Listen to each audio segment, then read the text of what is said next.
Age of Glory, l'âge de la gloire, le moment de la gloire, un moment qui est bien choisi pour vous. Besoin de toi.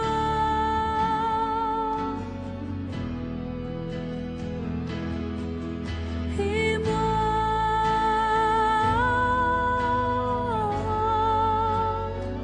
je suis perdu sans toi.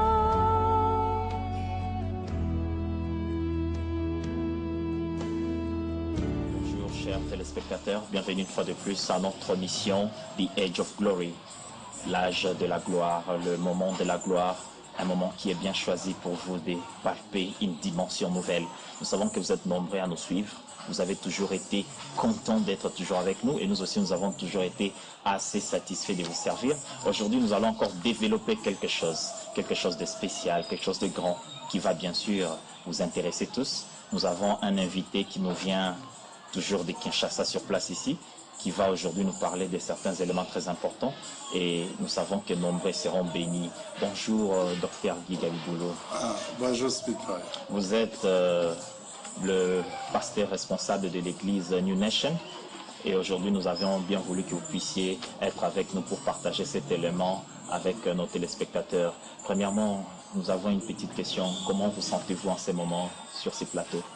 Oui, on se sent très bien. Oui. On est très bien, on est à l'aise. Et surtout qu'on est très bien réussi. Et on est en très bonne main, donc ça va. Ok, merci beaucoup. Et nous avons vraiment un désir ardent que vous puissiez aider nos téléspectateurs à comprendre certains éléments qui sont premièrement liés à votre vision, la vision que le Seigneur vous a donnée premièrement pour New Nation, ainsi que la mission que vous avez dans l'œuvre du Seigneur. Premièrement, avant que nous puissions pénétrer les vifs de notre sujet, qu'est-ce que ça fait d'être un serviteur de Dieu? Bon, être serviteur de Dieu, premièrement, c'est pas une gloire, mais c'est une grâce. C'est une grâce de servir pour Dieu, c'est un devoir aussi, un fardeau que nous portons. Donc, qu'est-ce que ça nous fait? C'est un sentiment de joie, le fait d'être élu, choisi pour faire ce travail. Donc, voilà, donc on est content. Oui, aujourd'hui nous parlons de New Nation qui est l'église que vous êtes en train de conduire. Depuis quand avez-vous réussi cette vision-là de servir l'Éternel au travers de New Nation? En fait, Dieu a commencé à nous parler concernant ce ministère depuis les années 97. Et nous avons entendu jusqu'à ce que le moment est venu où le Seigneur nous a dit que le temps était venu pour que nous commencions maintenant ce ministère. Et il y a cela 2 mois qu'on a commencé le ministère. Oui, et vous avez bien jugé d'appeler ça New Nation. Pourquoi New Nation?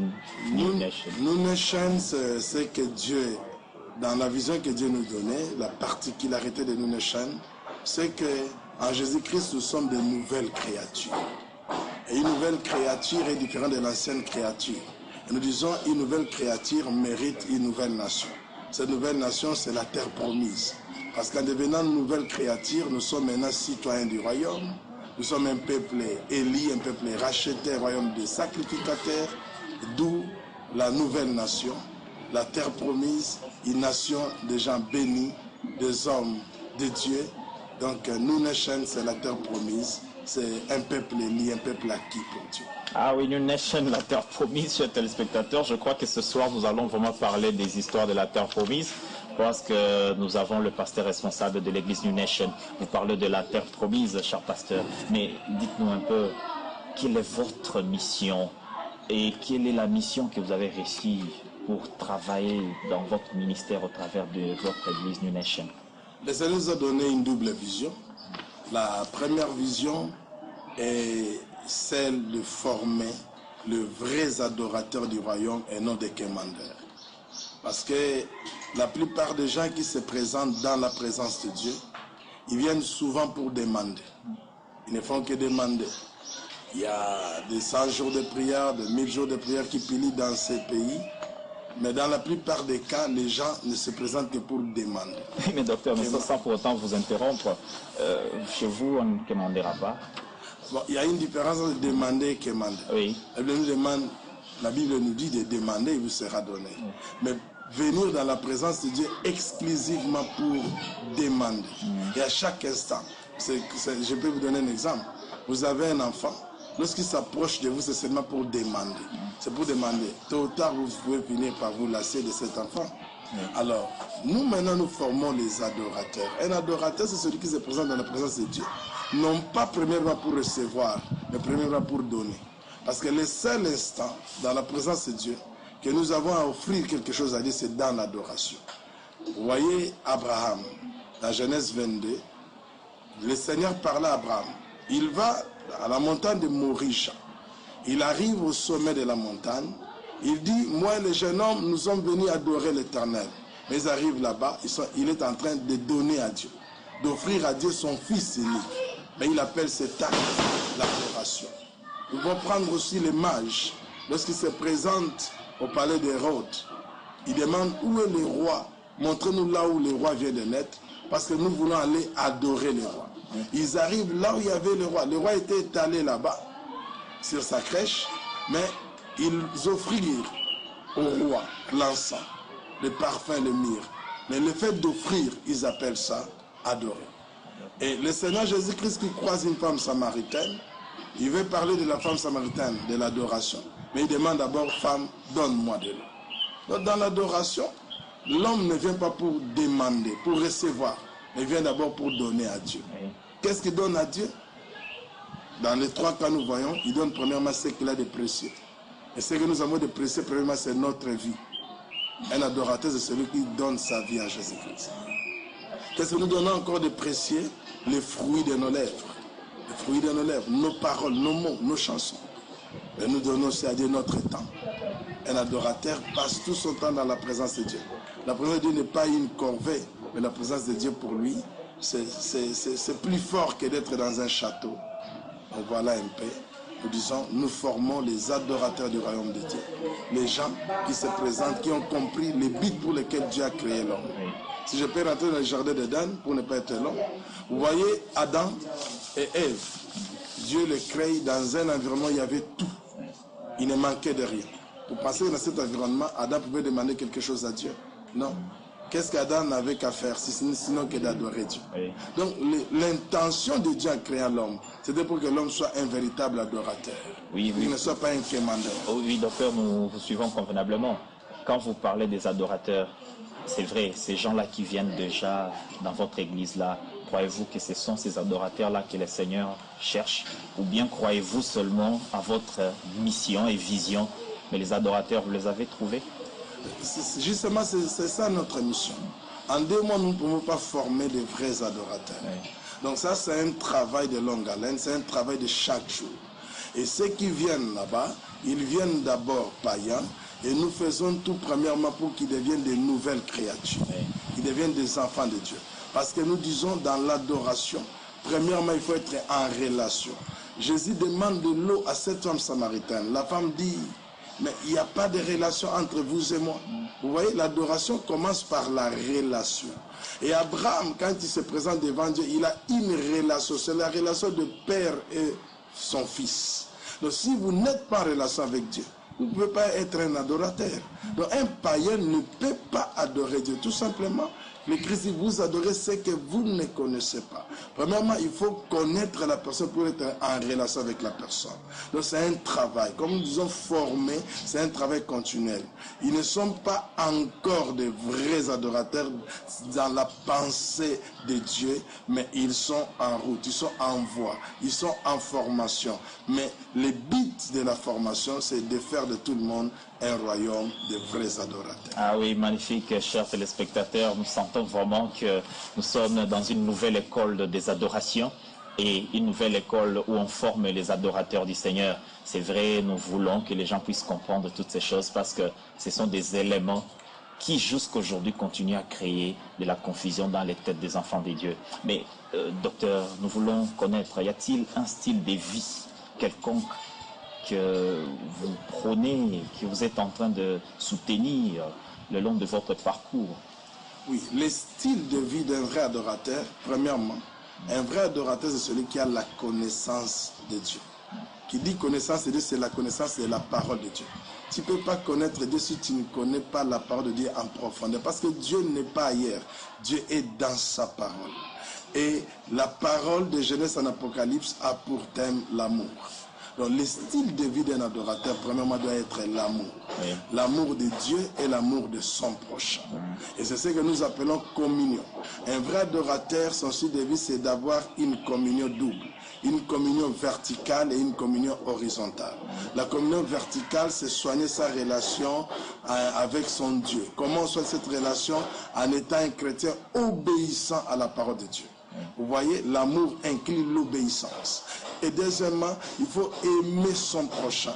L'amour de son prochain consiste aussi à offrir ce qu'on a de meilleur pour l'autre. On ne peut pas dire qu'on aime Dieu alors que le voisin que l'on voit chaque jour, vous ne l'aimez pas. Oui. Donc beaucoup de gens prétendent aimer Dieu, mais en réalité, les frères avec qui il vit chaque jour, il n'est pas en bonne relation avec lui. Alors nous voulons maintenant dire aux gens que la vraie relation avec Dieu doit commencer sur la terre. Soignez d'abord sur la terre, ainsi nous aurons maintenant une bonne relation avec le ciel. Donc notre style de vie, c'est cet l'amour. amour-là, vous croyez qu'on peut l'acquérir, on peut l'apprendre, c'est inné? Non, Comment? l'amour de Dieu n'est pas inné. C'est qui est vrai, chaque homme naît avec un sentiment d'amour. Ce sentiment d'amour naturel, c'est ce qu'on appelle en grec le philéo. Ça, c'est un amour naturel, un amour conditionnel. Je t'aime parce que, je t'aime parce que. Donc, il y a une raison de cet amour-là. Donc, il y a un intérêt particulier.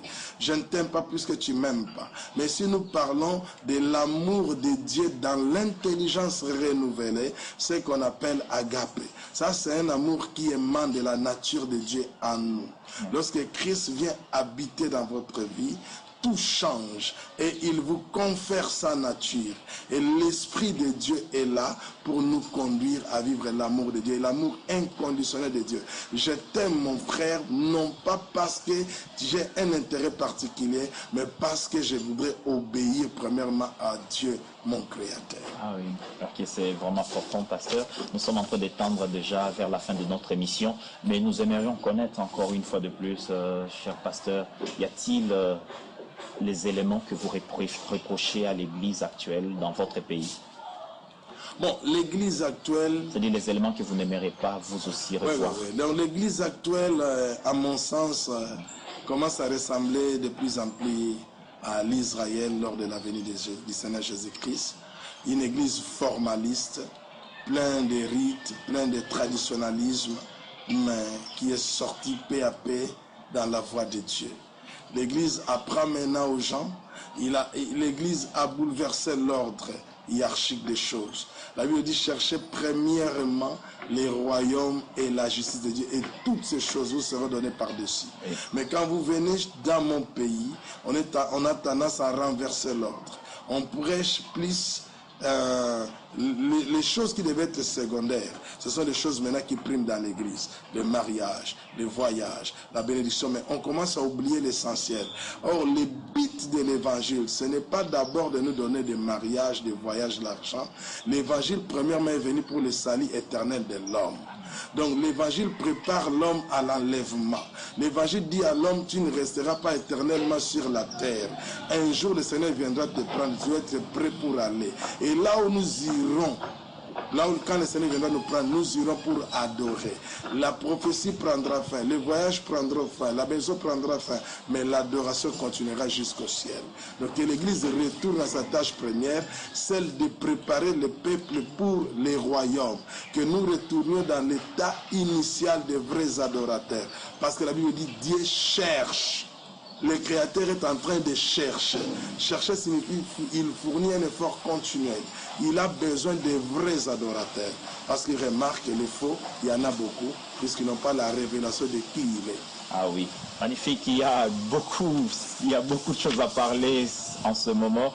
Notre Seigneur cherche les adorateurs, comme vous venez de le dire, pasteur. Nous savons que vous aimeriez bien que nous continuions avec l'émission, que nous puissions toujours continuer à parler de ces histoires du royaume. Mais nous vous disons déjà que notre émission, c'est une émission où nous aurons toujours la chance d'avoir les pasteurs, le docteur Guy Gabiboulou, il viendra de temps à autre pour nous parler des histoires du royaume.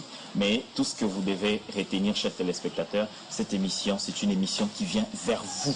pour vous offrir une maturité nouvelle dans les histoires du Seigneur, pour vous donner une chance de palper encore dans toute profondeur les éléments qui hier n'étaient peut-être pas faciles, les éléments qui hier n'étaient peut-être pas possibles au niveau des émissions à la télé, mais nous aurons la chance maintenant de toujours les pénétrer en profondeur.